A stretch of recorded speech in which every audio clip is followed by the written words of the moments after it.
Seguimos avanzando con lo anunciado, la perspectiva de una vuelta a una paulatina normalidad y a una paulatina mayor movilidad en las ciudades y en particular en la metropolitana, que está casi toda cuarentenada, cuando se vayan produciendo los siguientes pasos de desconfinamiento. Vamos a analizar lo que viene allí, las medidas que se pueden tomar, las propuestas que están dando vuelta, algunas de su propia autoría, con nuestro siguiente entrevistado, el doctor en transportes y académico de la Escuela de Ingeniería Industrial de la Universidad Católica de Valparaíso, Franco Basso.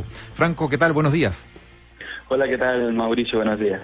Leí algún tuiteo tuyo, algún estudio reciente respecto de lo que estamos comentando y veía que, por ejemplo, tú das mucha importancia a que nos organicemos como sociedad, como empresas, como lugares de trabajo, para, por ejemplo, establecer sistemas de horarios diferidos para evitar, al menos en los horarios punta, las aglomeraciones más dramáticas y más riesgosas.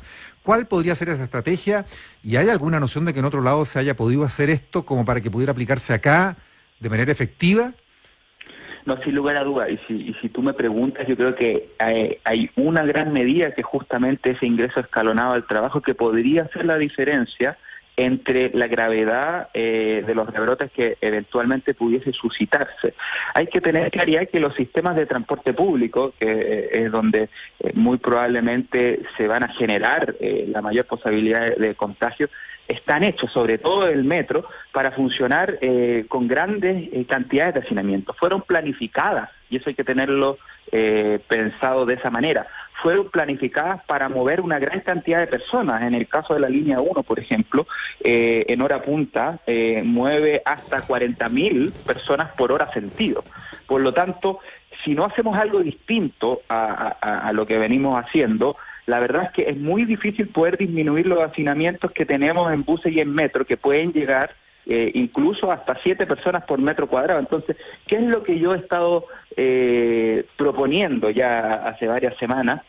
Es que se logre un gran acuerdo nacional que va a tener que incorporar no solamente al Ministerio de Transporte, sino también a varios otros ministerios, a gremios de empresarios, a trabajadores, para generar una planificación que indique cuáles son los horarios sugeridos de ingreso, dependiendo de cuál es la actividad que se va a hacer. Por ejemplo, en el caso de que eventualmente algunas universidades, por ejemplo, vuelvan a su operación en algún minuto del segundo semestre, no debiese permitirse que el primer horario, es decir, el que normalmente va entre 8:30 y 10, haya ninguna clase, porque evidentemente los estudiantes universitarios son aquellos que tienen una cierta posibilidad de poder retrasar su entrada. Con respecto al resto de los trabajadores, debiese también organizarse, por ejemplo, que el rubro de la construcción tuviese horarios bien distintos de entrada de, por ejemplo, los empleados públicos y, por ejemplo, también las personas que después vayan a trabajar en el retail. Esto es tremendamente importante porque el gran problema se va a generar en las horas puntas y particularmente en la hora punta mañana. En general, el sistema de transporte está hacinado casi exclusivamente entre 7 y 9 y en algunos horarios de la punta tarde. Por lo tanto, si ponemos el foco en esos horarios, es posible tratar de evitar estos rebrotes que muy posiblemente se van a suscitar, pero que tienen que tratar de generarse con la mayor suavidad posible. Sí, y desde ese punto de vista, Franco, nosotros conversábamos también en algún momento contigo y con otras personas, porque hay toda una dinámica que se tiene que acomodar, ¿no es cierto? Por ejemplo, ¿qué pasa con el transporte privado o el transporte, ¿no es cierto?, que tiene que ver con las aplicaciones? ¿Qué pasa con los taxis, ¿no es cierto? Es decir, ¿cómo vamos a ir implementando justamente estas medidas de seguridad para que efectivamente no se produzca nuevamente el rebrote, que es el gran tema de conversación hoy día en el mundo? Tú tenías algunas propuestas ahí también específicas, ¿no? Sí, hay que ir haciendo varias modificaciones. La principal, como te decía, tiene que ver con ingresos escalonados, pero en términos operacionales del transporte también hay varias cosas que hacer. Lo primero, y lo urgente, que debiese estar ya siendo analizado para comenzar a operar los próximos días, tiene que ver con las frecuencias.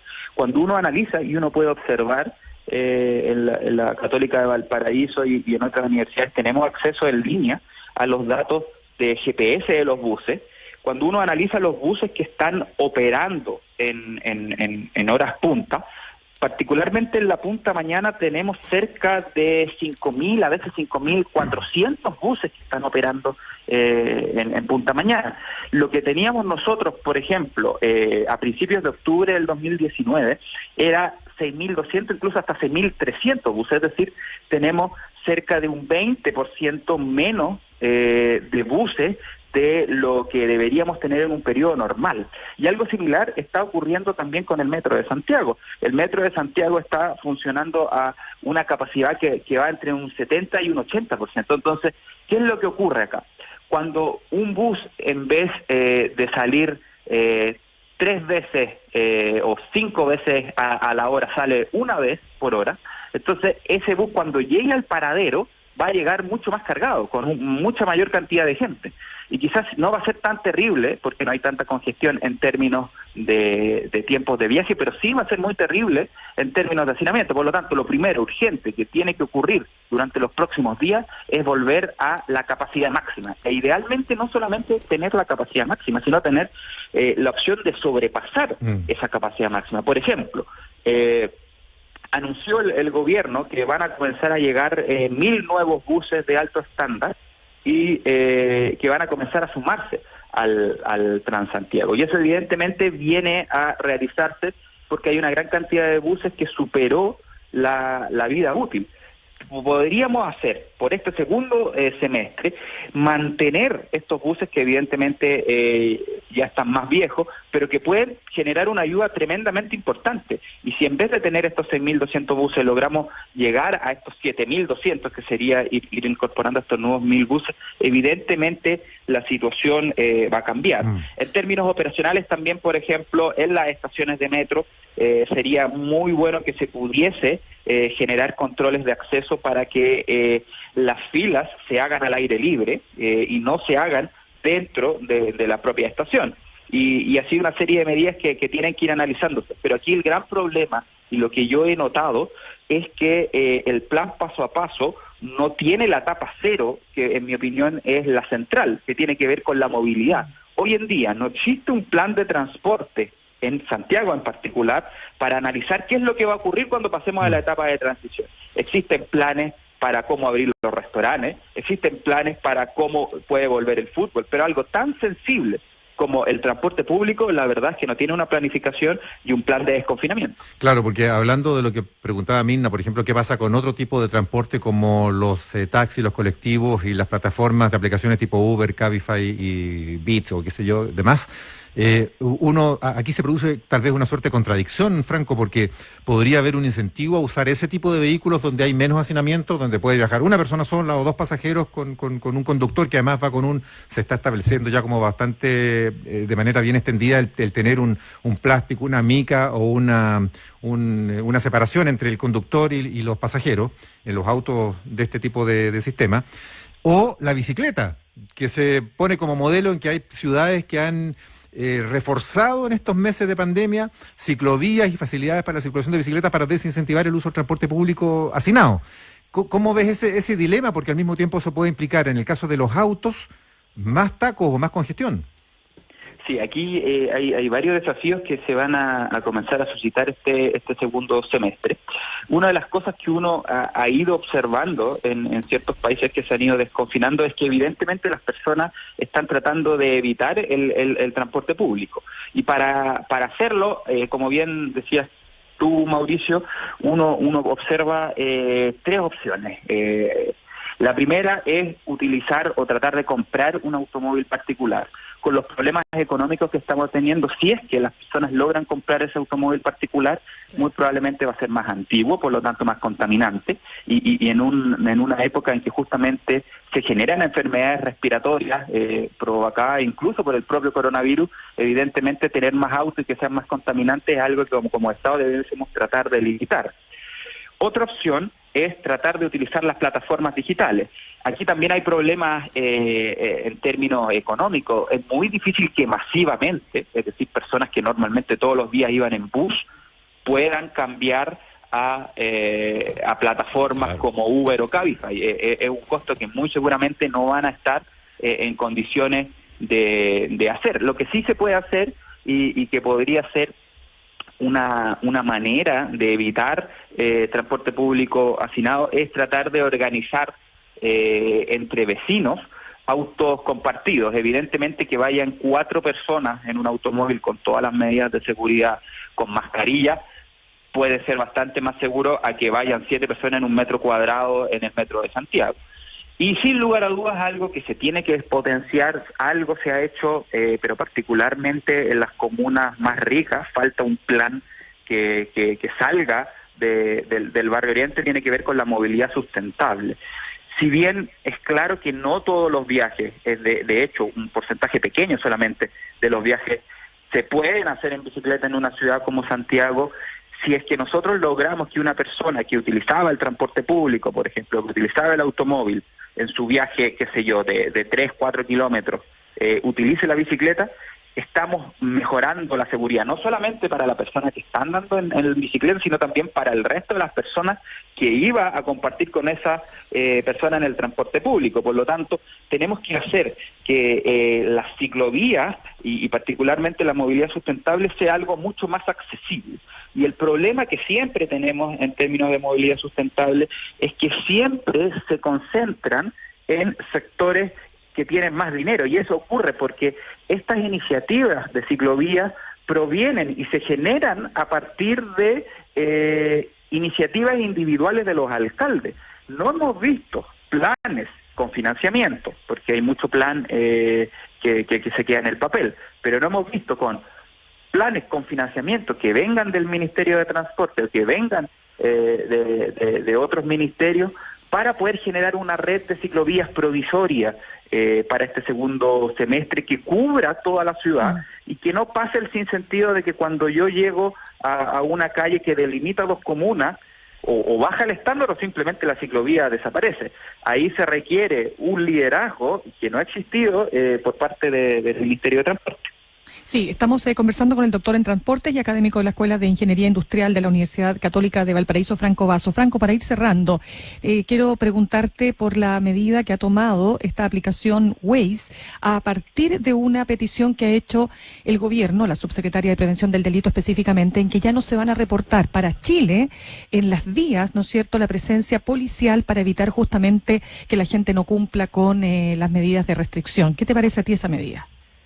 Eso en el corto plazo es una buena noticia. Evidentemente, Waze facilita con las condiciones actuales que las personas puedan evitar el control policial y, por tanto, incentiva el no respeto de las cuarentenas. Por lo tanto, en un corto plazo me parece que es una buena noticia, pero como todos sabemos, hecha la ley, hecha la trampa, van a haber nuevas empresas que van a ocupar ese nicho de mercado, porque evidentemente esto es algo que no se puede regular para todas las aplicaciones sin atentar contra derechos individuales de libertad.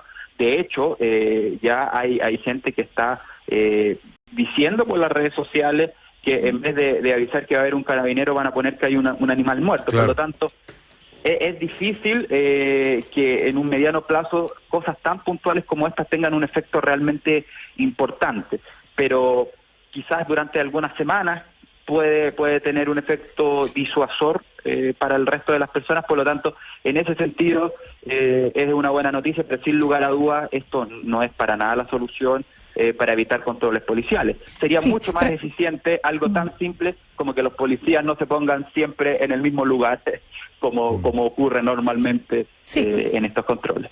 Franco, solo para cerrar, ¿a ti te parece como principio, qué te parece que una aplicación justamente ponga y advierta la presencia policial, llámese Chile o en cualquier parte del mundo? Yo creo que las aplicaciones están en su derecho de entregar información relevante a los usuarios y a los conductores, y la presencia policial es una información relevante a la hora de conducir. No es culpa de las aplicaciones que las estrategias de control de carabineros sean tan básicas, que normalmente siempre se ponen en los mismos lugares y no se van generando rotaciones. Por lo tanto, no es culpa de Waze que Carabineros no tenga estrategias de fiscalizaciones más avanzadas. Sí, además, muy difícil imaginarse que se pueda censurar información que circula porque los usuarios aportan a esa plataforma, pues ellos son los que informan. Franco. Efectivamente, redes sociales, y Claro. si no es a través de Waze, va a ser a través de otras redes. Exacto, por supuesto. siempre va a haber reemplazo. Franco, para ir cerrando, el Ministerio ha dicho que hay un plan, a propósito de lo que plantea tú al comienzo, que como que en transportes y en movilidad hay menos luces de lo que va a ocurrir respecto a lo que va a ocurrir con otras áreas. Pero, claro, son criterios generales al menos, pero algunos de ellos me interesaría que los comentaras. Por ejemplo, el que los CEREMI, los secretarios regionales ministeriales de transporte a nivel regional, fueran adoptando medidas con los alcaldes para cerrar calles, destinarlas solo al flujo de transporte público, cerrarlas para automóviles. O lo que han hecho otras ciudades. ¿Qué rol podría tener aquí la autoridad? Por ejemplo, Madrid y Barcelona incentivó la compra de bicicletas públicas, a propósito de lo que hablábamos antes sobre ciclovías, incluso transitorias. Sí, esas son medidas generales. Yo leí ese plan y esas ideas que mencionó el transporte, pero son cosas que se vienen discutiendo hace mucho tiempo. Es decir, en lo concreto, por ejemplo, cuando pasemos a la etapa 2, ¿cuántos buses vamos a tener? Cuando pasemos a la etapa 2, ¿qué vías particulares las vamos a definir como solo bus? Eso es lo que se requiere con urgencia. Ayer el ministro París dijo que ya cumplimos con las condiciones para pasar a la etapa 2. Eso pone un ejemplo, pone una presión tremenda. Es posible incluso que hoy día es miércoles, el ministro París anuncie que pasemos a la etapa 2 el próximo lunes y no tenemos ni un plan serio de transporte. Sin lugar a dudas, esas medidas, las dos que tú mencionaste, tanto las bicicletas públicas como definir ciertas calles solo para transporte público, van a ayudar bastante, porque evidentemente el transporte público no va a poder ser erradicado, va a tener que seguir siendo el pilar fundamental del movimiento, y lo que tenemos que hacer es hacerlo seguro, y si nosotros tenemos que una mayor cantidad de frecuencia de buses y buses que pueden andar más rápido por las calles, eso se va a traducir en menores hacinamientos, pero tenemos que avanzar hacia una precisión mucho mayor. Estamos contra el tiempo y todavía no vemos las luces y la precisión que se debería requerir a este nivel por parte de transporte. Muy bien, pues Franco Basso, doctor en transportes y académico de la Escuela de Ingeniería Industrial de la Universidad Católica Valparaíso, muchas gracias por conversar con ADN hoy. Muchas gracias. Muchas gracias, Mirna, y saludos también, Mauricio. Gracias.